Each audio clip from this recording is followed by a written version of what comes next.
A 21-year-old American stands in the departure line. Two soldiers tap his shoulder. They lead him away. His tour group boards the plane without him. For the next 17 months, Otto Warmbier vanishes behind the walls of the world's most secretive regime. His crime? Allegedly removing a propaganda poster from a hotel wall. His sentence? 15 years of hard labor. His fate? A mystery that still haunts investigators today. When he finally returns home, he arrives on a stretcher. Blind, deaf, brain destroyed. 6 days later, he dies in his mother's arms. Washington accused Pyongyang of torture. Two nuclear powers nearly went to war. So what really happened to Otto Warmbier inside North Korea? December 2015.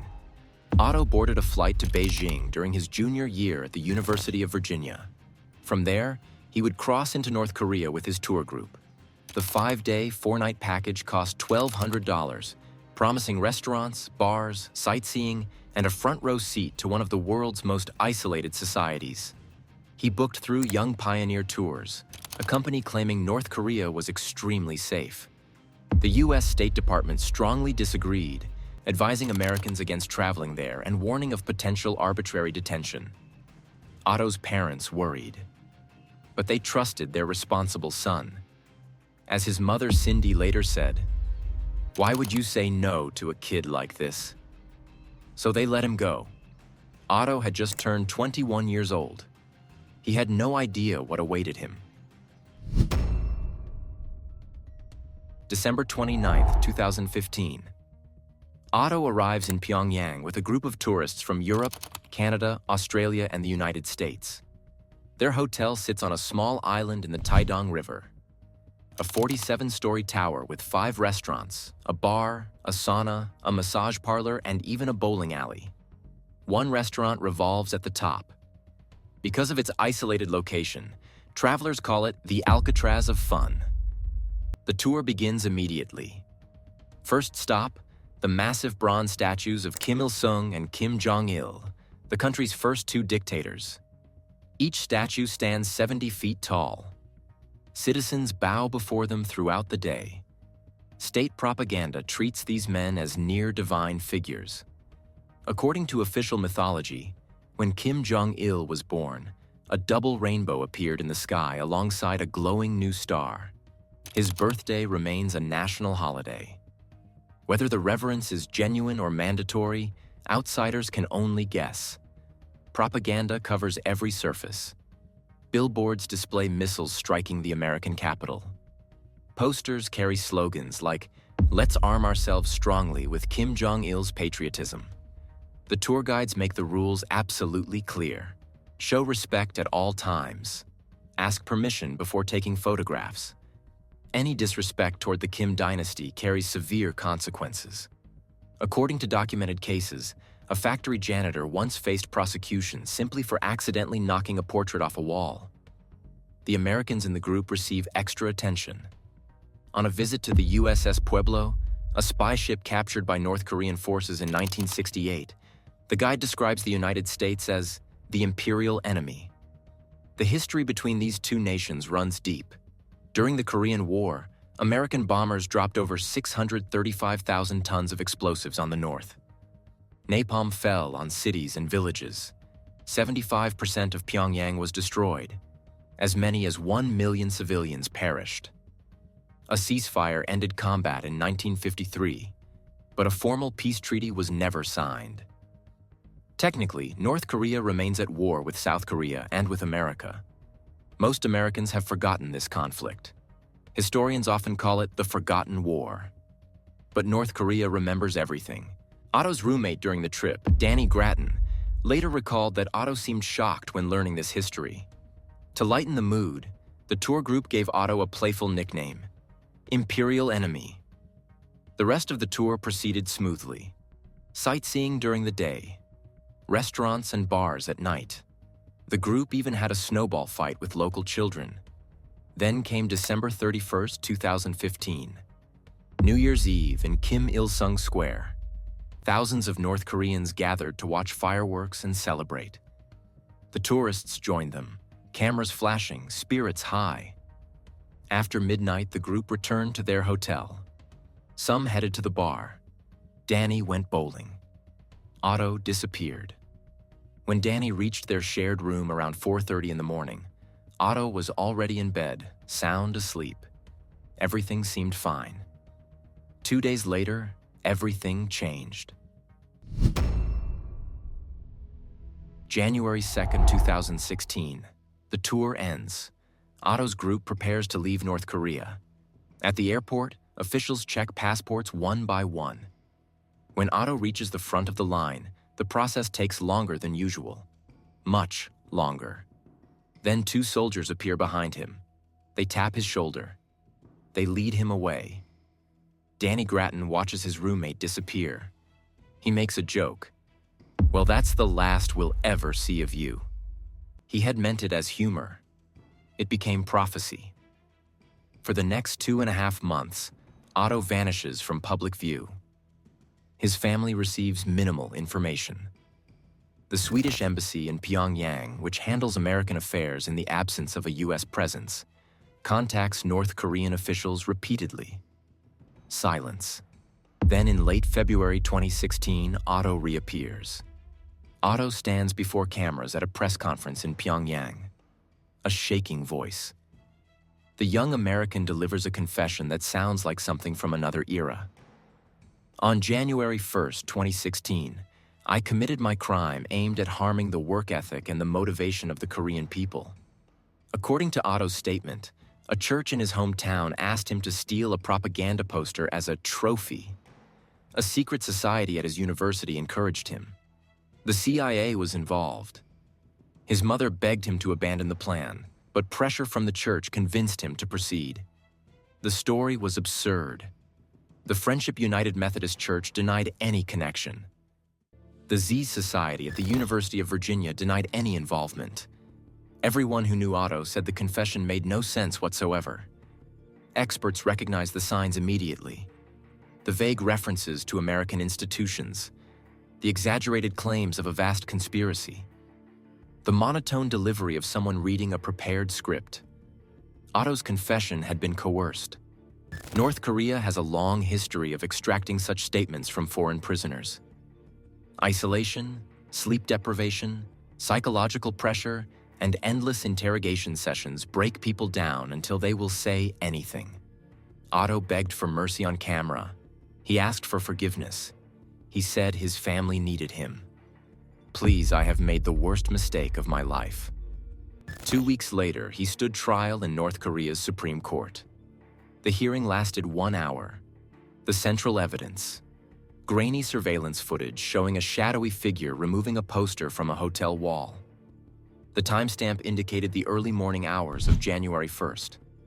The footage was suspicious from the start. The hallway appeared well lit, unusual in a country where electricity remains scarce. Tour members said the timestamp seemed wrong.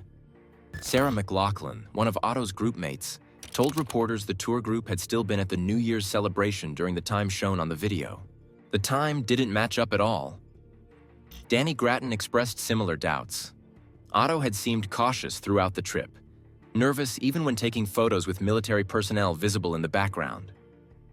In my heart of hearts, the guy I knew was not that type of guy.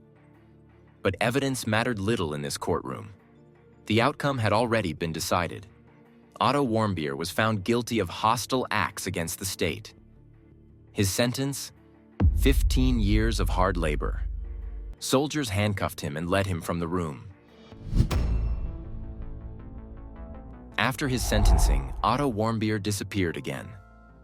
For the next 17 months, his family had almost nothing. Occasional updates through diplomatic channels, assurances that he remained alive. But details about his condition, his location, or his treatment stayed hidden behind walls of bureaucracy and hostility. The Obama administration advised the Warmbiers to keep quiet. Drawing media attention might anger the regime. Back-channel diplomacy seemed like the safer path. So they waited. Fred and Cindy Warmbier spent month after month in agonizing uncertainty. Was their son in a prison camp? Was he healthy?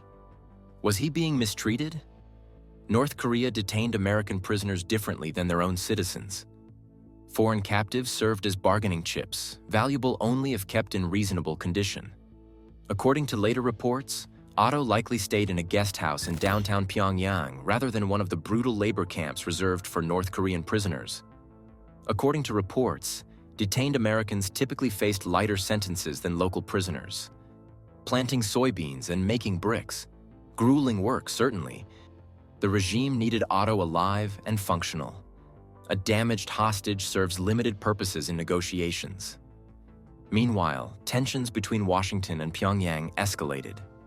North Korea conducted its fourth nuclear test just days after Otto's detention. More missile launches followed. By 2017, the confrontation had reached dangerous levels. President Trump issued a stark warning to Pyongyang. Any further threats against the United States would be met with fire and fury like the world has never seen. Otto Warmbier remained trapped in the middle of this geopolitical standoff. A 21-year-old college student, alone in a hostile nation, waiting for someone to bring him home. Then, in early June 2017, 17 months after his arrest, his parents finally received news.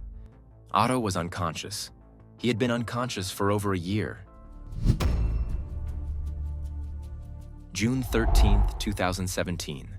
A medical plane lands on American soil carrying Otto Warmbier. More than a year had passed since his detention.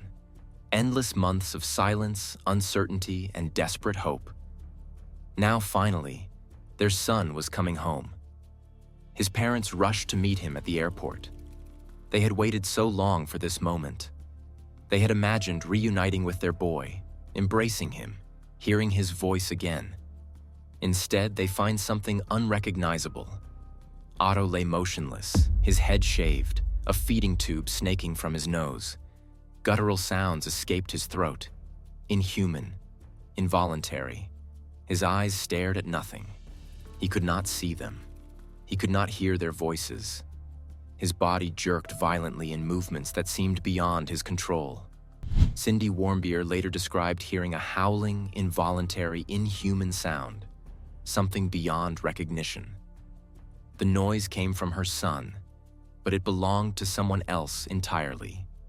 This was a person she had carried, raised, and loved for 22 years.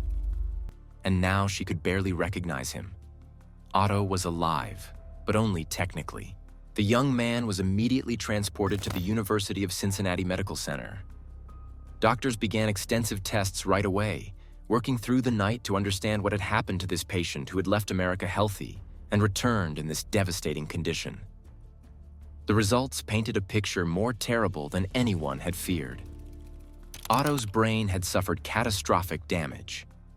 Every region showed extensive tissue loss, the result of oxygen deprivation that occurred all at once. The medical term was anoxic encephalopathy, an injury caused when the brain receives insufficient oxygen for a sustained period. At some point during his captivity, something had cut off the oxygen supply to Otto's brain long enough to destroy it. His condition was described as unresponsive wakefulness, what people used to call a vegetative state.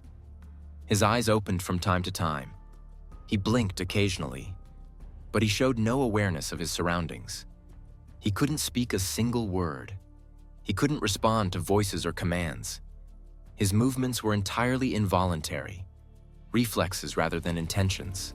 The young man who had quoted The Office at his graduation, who had dreamed of adventures around the world, who had planned to study abroad and build a career in finance. That young man existed somewhere between life and death. His body remained, but everything that made Otto himself had been erased. North Korea offered an explanation for his condition. Officials claimed Otto contracted botulism, a rare form of food poisoning, after eating a meal of spinach and pork. When doctors gave him a sleeping pill to help him rest, he had an unexpected adverse reaction that triggered his coma. According to Pyongyang, it was simply a medical accident. Unfortunate, but unavoidable. American medical experts immediately rejected this story. Tests showed zero evidence of botulism, past or present. The explanation made absolutely no sense from a scientific standpoint. So what really happened? The Warmbiers believed their son was tortured. Fred Warmbier pointed to a scar on Otto's foot as evidence of abuse. He claimed his son's teeth had been rearranged with pliers by captors seeking to inflict pain or extract information. Medical examiners found limited support for these claims. The coroner who performed an external autopsy documented minor scars on Otto's body, but found little evidence of systematic physical torture. A forensic dentist examined the dental records and found conflicting results regarding the teeth. Some indicators suggested possible trauma. Others pointed toward natural causes. The pattern of Otto's brain injury also contradicted the torture theory. Repeated beatings to the head would have caused uneven damage, with some areas of the brain affected more severely than others. Otto's damage was universal and symmetrical, consistent with a single catastrophic event rather than ongoing abuse over time. Other theories emerged as investigators dug deeper. A 2018 investigation by GQ magazine proposed that Otto might have attempted suicide in the desperate hours after his sentencing. The psychological pressure of his situation, months of relentless interrogation, complete isolation from everyone he loved, a 15-year sentence stretching ahead of him with no hope of release, could have pushed him past his breaking point. The truth may never be known. Otto's condition worsened shortly after his return to American soil. He developed a high fever that climbed to dangerous levels. Doctors examined him again and delivered the final verdict to his waiting parents. He would never wake up. Fred and Cindy Warmbier faced an impossible decision. After everything they had endured, after all the months of hoping and praying and fighting to bring their son home, they had to let him go. They asked to have his feeding tube removed. On June 19, 2017, 6 days after returning to American soil, Otto Warmbier died. He was 22 years old. Otto Warmbier's death sent shockwaves through Washington. The news traveled fast. Within hours, politicians from every corner of the American government responded with outrage. President Trump called it a total disgrace. Senator John McCain accused North Korea of murder. Democrats and Republicans alike demanded accountability from the regime that had held Otto captive for 17 months. The Warmbiers became symbols of North Korean brutality. Their son's case intensified already dangerous tensions between two nuclear-armed nations. Diplomats warned of escalating hostilities. Military analysts discussed possible scenarios. War seemed possible, even likely.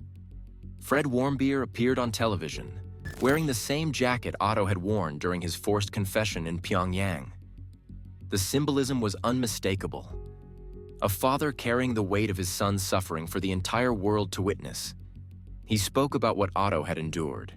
He spoke about the condition in which his son returned home. He demanded justice from a regime that seemed beyond the reach of international law. The Trump administration responded with action. The president relisted North Korea as a state sponsor of terrorism, a designation that had been removed years earlier during a different diplomatic era. The move signaled a hardening stance against Pyongyang and validated the Warmbiers' claims about their son's treatment. Then something strange happened.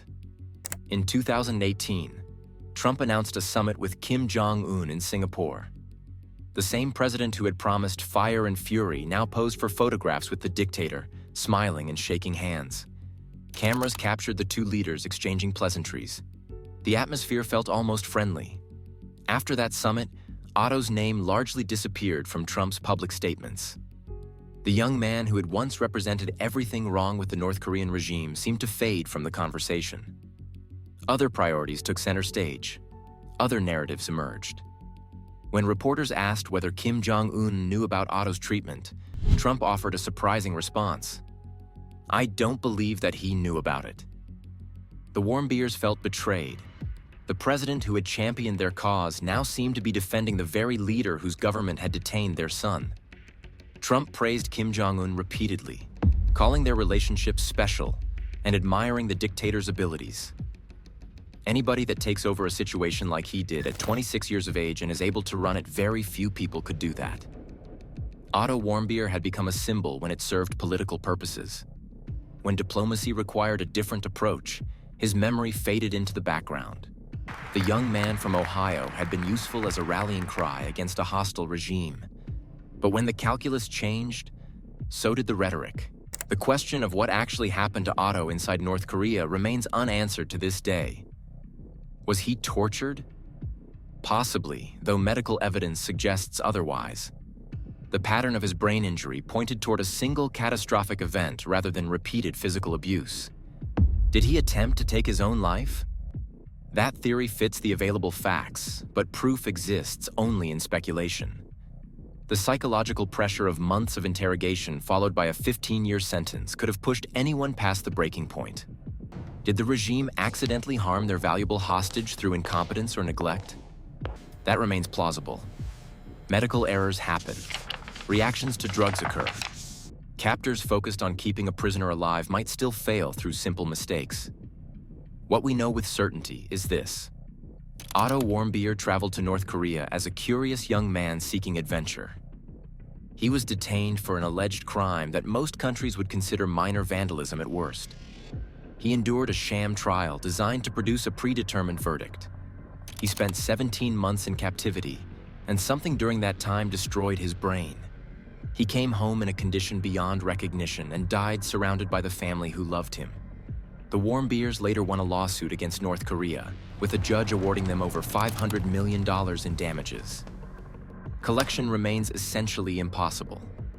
The regime has shown no intention of paying, and enforcement mechanisms simply do not exist. Otto's legacy endures in legislation bearing his name, in scholarships established in his memory, and in the ongoing debate about Americans traveling to hostile nations. But for Fred and Cindy Warmbier, none of that mattered. They lost their son, a curious soul chasing adventure, a trusting heart believing in the world, a young man who stood alone against one of the most brutal regimes on earth and paid the ultimate price.